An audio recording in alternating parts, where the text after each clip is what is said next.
जरा सोचो, तुम्हारे घर में क्रोकोडाइल और तुम्हें पता भी ना हो तो क्या होगा। तो आइए मूवी को शुरू करते हैं। मूवी की शुरुआत होती है एक हेक्टर नाम के एक जादूगर से, जो न्यूयॉर्क में अपना नाम बनाने के लिए जी तोड़ मेहनत कर रहा था। वो नाचने गाने और पियानो बजाने में भी माहिर था, लेकिन उसे किसी भी थिएटर में काम नहीं मिल रहा था। एक दिन वो एक जानवर खरीदने आया जिसके साथ वो जादू दिखा सके। तभी उसे किसी के गुनगुनाने की आवाज सुनाई दी। तभी उसने अंदर जाकर देखा तो एक छोटा सा क्रोकोडाइल अपने पिंजरे में गाना गा रहा था। हेक्टर को वह पसंद आया, उसे खरीद कर उसका नाम लायल रखा। जब वो लायल को घर लाया तो वह काफी डरा सहमा था, लेकिन हेक्टर ने जब गाना बजाना शुरू किया तो लायल ने भी उसका साथ नाचना शुरू कर दिया। हेक्टर को अपना शो दिखाने के लिए थिएटर बुक करना था, लेकिन पैसे न होने की वजह से उसे अपना घर गिरवी रखना पड़ा। फिर उसने लायल के साथ काफी मेहनत की और शो के पर्चे पूरे शहर में छपवा दिए। आखिरकार शो का दिन आया, लेकिन बेचारा लायल स्टेज पर जाते ही सीधा खड़ा हो गया। अपने सामने इतने सारे लोगों को देखकर वह डर से सहम गया। हेक्टर का शो बुरी तरह से पिट चुका था, इसलिए अब उसे अपना घर छोड़ना पड़ा। वह लायल को ऊपर वाले कमरे में छुपाकर खुद पैसे कमाने का जरिया ढूंढने लगा। उसके 18 महीने बाद प्रिम्स परिवार घर में रहने आया। मिस्टर प्रिम एक टीचर थे। मिस प्रिम्स को हरी सब्जियां खाने का बहुत शौक था। इस पर उन्होंने किताब भी लिखी थी। उनके बेटे जूस को शहर की भागदौड़ से बहुत डर लगता था, इसलिए वह यहाँ आकर ज्यादा खुश नहीं था। जैसे ही वो घर के बाहर पहुंचे तो उनकी मुलाकात उनके पड़ोसी मिस्टर ग्रम पर उनकी बिल्ली से हुई। अपने नाम की तरह मिस्टर ग्रम भी काफी खड़ूस आदमी था और वो बिना बात की कहने लगा कि वे अगर मोहल्ले के कानूनों के खिलाफ गए तो मैं पुलिस बुला लूंगा। खैर, पड़ोसी को छोड़कर प्रिम्स उस नए घर में आकर बहुत खुश थे। जूस के पास अपना कमरा था, लेकिन रात में ऊपर वाले कमरे से आ रही आवाज ने उसे डरा दिया। वो ऊपर गया और तभी कांच के एक डिब्बे में उसे लायल दिखा, जो मूर्ति बनने का नाटक कर रहा था। जूस को भी लगा कि लायल एक नकली क्रोकोडाइल है, इसलिए वो उसे नजरअंदाज कर लौट आया। अगली सुबह प्रिम्स उसे न्यूयॉर्क की भीड़भाड़ वाली सड़कों से होते हुए ट्रेन से स्कूल लेकर गए, जिससे उसका डर थोड़ा कम हो गया। लेकिन जूस का स्कूल का पहला दिन बहुत ही बुरा रहा, क्योंकि उसे दोस्त बनाने नहीं आते थे। वह पूरा समय अकेला रहकर घर लौट आया। रात को ग्रम की बिल्ली खिड़की पर आई और उसका सारा दूध पी गई। फिर जूस उसे अंदर लेकर आया। अचानक ऊपर कमरे में से फिर से वही अजीबोगरीब आवाज आई, इसलिए वह ऊपर जांच करने के लिए पहुंचा। तभी उसने लायल को हिलते हुए देखा। उसे देखकर बिल्ली उस पर झपटने को तैयार हो गई। जैसे ही लायल ने हैरानी से मुंह खोला तो बिल्ली सीधे उसके मुंह में चली गई। यह देखकर जूस के तो होश उड़ गए और वह डर से चिल्लाने लगा। तभी लायल खिड़की से भाग निकला और जूस उस बिल्ली को छुड़ाने के लिए उसका पीछा करने लगा। वहीं जब ग्रम को इतना शोर सुनाई दिया तो उसे शक होने लगा कि कुछ तो गड़बड़ जरूर है। उधर लायल का पीछा करते करते जूस एक सुनसान गली में जा पहुंचा, जहाँ एक आदमी ने उसे लूटने की कोशिश की। जब लायल ने जूस को एक चोर से घिरा हुआ देखा तो उसने उसे दहाड़ कर डराकर भगा दिया। इस दहाड़ के साथ वह बिल्ली भी उसके पेट से बाहर आ गई। अब जूस को वापसी का रास्ता नहीं पता था, तो लायल उसे घर वापस ले आया, जिसके बाद जूस रास्ते से होता हुआ स्टेशन तक पहुंच गया, क्योंकि अब उसका डर निकल चुका था। वो बिना मदद के स्कूल तक पहुंच गया। स्कूल लाइब्रेरी में जूस ने एक ट्रूडी नाम की एक लड़की से दोस्ती करने की कोशिश की, लेकिन वह इतना डरा हुआ था कि वो अपनी बात बोल ही नहीं पा रहा था। तो ट्रूडी बिना जवाब दिए वहां से चली गई। फिर रात को जूस लायल और बिल्ली के साथ सड़कों पर घूम रहा था। लायल के साथ रहकर जूस ने अपने डर को भुला दिया था। उन्होंने छत पर बैठकर स्वादिष्ट चीजें खाई थी, जो जूस ने अपनी माँ की शक्ति की वजह से आज तक नहीं खाई। फिर उसने बताया कि मिस्टर प्रेम उसकी असली माँ नहीं है, सौतेली माँ है, और वो 2 साल का था जब उसकी असली माँ की मौत हुई। यह बोलकर वह थोड़ा उदास हो गया। लायल कुछ बोल तो सकता नहीं था, तो उसने गाना गाया और जूस को अपने साथ नचाया। अगली सुबह जब मिस प्रेम ऊपर आई तो उसने अपने बेटे को एक क्रोकोडाइल के साथ सोता देखकर वह बहुत डर गई। उन्होंने तुरंत जूस को उठाया और भागने लगी। लायल ने तभी गाना गाकर उन्हें समझाने की कोशिश की कि उसे डरने की कोई जरूरत नहीं है, लेकिन वो जूस को लेकर बाहर आ गई। फिर वो अपने पति को फोन करने लगी, लेकिन जूस ने उसे समझाया कि लायल ही उसका इकलौता फ्रेंड है, जिसके साथ रहकर उसने खुश रहना सीखा है। मिस प्रेम के लिए जूस की खुशी से बढ़कर और कुछ नहीं था, और वो लायल को रखने के लिए तैयार हो गई। जब मिस प्रेम वापस लौटी तो उन्हें अलग तरह की आवाजें सुनाई दी। वो ऊपर की तरफ गई। उन्होंने देखा कि लायल तो मजे से नहा रहा था। इससे वो बुरी तरह डर गई और दौड़कर रसोई में आ गई। उन्हें शांत करने के लिए लायल ने मीठा सा गाना गाया और साथ ही खाना बनाने लगा, जिससे मिस प्रेम को अपने पुराने दिनों की याद आ गई और उसके साथ केक बनाने में जुट गई। और जब वो सोने गई तो वो बहुत खुश थी। तभी मिस्टर प्रेम को उस पर शक हुआ। जूस जब स्कूल से लौटा तो उसने अपनी माँ और लायल को नाचते देखा तो वह भी शामिल हो गया, और फिर रात में वो तीनों बाहर निकल गए। उधर उनके शोर की वजह से उनके पड़ोसी ग्रम का शक बढ़ता ही जा रहा था।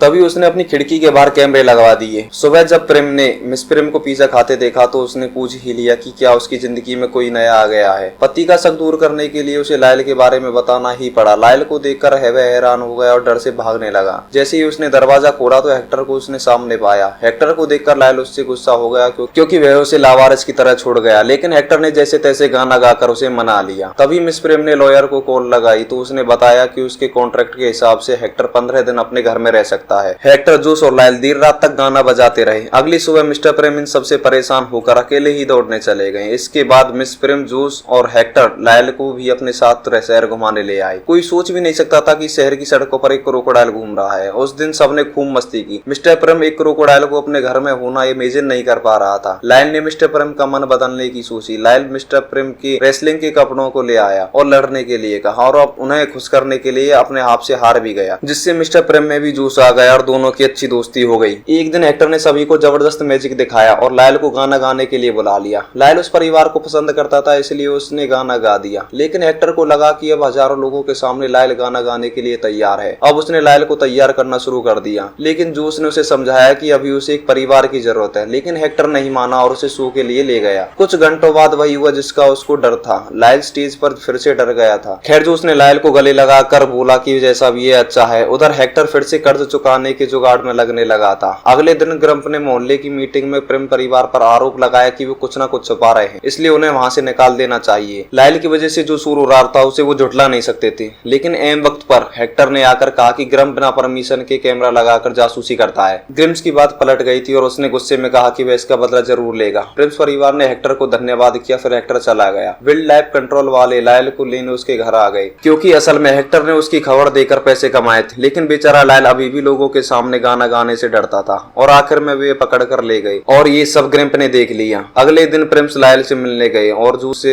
छुड़ाना चाहता था, लेकिन उसके घर वालों ने समझाया कि लायल के लिए यही सबसे अच्छा है। यह सुनकर बेचारा जूस काफी परेशान हो गया, क्योंकि लायल ही तो उसका एकमात्र दोस्त था। उसके साथ रहकर ही तो उसमें हिम्मत आई थी। तभी अचानक वह बेहोश होकर नीचे गिर गया। उस रात लायल अकेले ही गाना गा रहा था, क्योंकि वह अन्य क्रोकोडाइल के साथ घुल मिल नहीं पा रहा था। उधर हेक्टर पैसे लेकर शहर से निकल गया और इधर सभी उसे मिस कर रहे थे। मिस्टर प्रेम ने अपने रेसलिंग के कपड़े वापस रख दिए और मिस प्रेम ने पेंटिंग करना छोड़ दिया। ग्रम्प की बिल्ली ने भी खाना पीना छोड़ दिया था और बेचारा जूस भी रोता हुआ लायल के बेड पर सो गया। फिर शाम को जूस ने देखा कि हेक्टर उससे मिलने आया था। वह अपने किए पर काफी शर्मिंदा था और जूस से माफी भी मांगी, लेकिन जूस उसे नजरअंदाज करके चला गया। खैर अब हेक्टर जू में अकेला ही पहुंच गया, जहां उसने सलाखों से अपने हाथ में हथकड़ी लगा ली। जब सिक्योरिटी गार्ड ने उसे छुड़ाने की कोशिश की तो हेक्टर ने बड़ी चालाकी से हथकड़ी उसके हाथों में लगा दी। अब वह चाबियां चुराकर क्रोकोडाइल के पिंजरे में चला गया, लेकिन लायन ने गुस्से से उस पर कोई ध्यान नहीं दिया और बाकी के खूंखार क्रोकोडाइल उस पर हमला करने लगे। तभी जूस भी वहां पहुंच चुका था और कहा कि वह हेक्टर की मदद तभी करेगा जब वह अपनी गलतियां सुधारेगा। फिर हेक्टर ने लायल से माफी मांगी और कहा कि वह अपने परिवार यानी प्रिंस परिवार के साथ रह सकता है। यह सुनकर लायल उसके साथ भागने के लिए तैयार हो गए, लेकिन तब तक बहुत देर हो चुकी थी और पुलिस बाहर उनका इंतजार कर रही थी। हेक्टर ने कहा कि वह बाइक पर भाग सकते हैं, लेकिन जूस कहने लगा कि लायल कब तक ऐसे जीता रहेगा, इसको अपनी असलियत लोगों के सामने लानी होगी। तभी उसे अपनी स्कूल की बस दिखाई दी और उसने सोचा कि यही अभी एक रास्ता है। हेक्टर ने जादू से सभी का ध्यान भटकाया और लायल जूस के साथ बाइक पर भाग निकला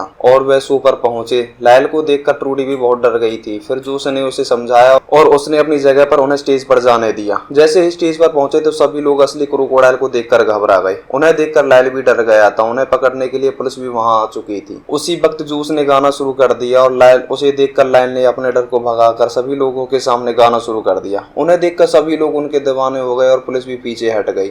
एक महीने बाद प्रिंस कोर्ट में थे, क्योंकि ग्रम्स ने उन क्रोकोडाइल को घर में रखने पर उन पर केस कर दिया था और जज को भी ग्रम्प की बात सही लगी। लेकिन इससे पहले वे फैसला सुनाता हेक्टर एक बड़ी खबर के साथ वहां पहुंचा। असल में उसे बिल्ली की मदद से घर के असली कागज मिल गए थे जो ग्रम्प ने उससे चुराए थे। उन कागजों से पता चला कि हेक्टर की दादी ने न्यूयॉर्क जू बनाया था, इसलिए सरकार ने उन्हें घर में एक जानवर रखने की छूट दे दी। आखिरकार जज ने प्रिंस के हक में फैसला सुनाया और सभी खुशी से नाचने लगे। फिर प्रिंस लायल को लेकर घूमने निकल गए, लेकिन हेक्टर उदास था क्योंकि उसने लायल के साथ शो बुक कर लिए थे। लेकिन ट्रूडी उसके लिए एक सांप लेकर आई जो एक जबरदस्त बीट बॉक्सिंग करता था, जिसके साथ हेक्टर ने शो खत्म किए और इसी के साथ मूवी खत्म होती है।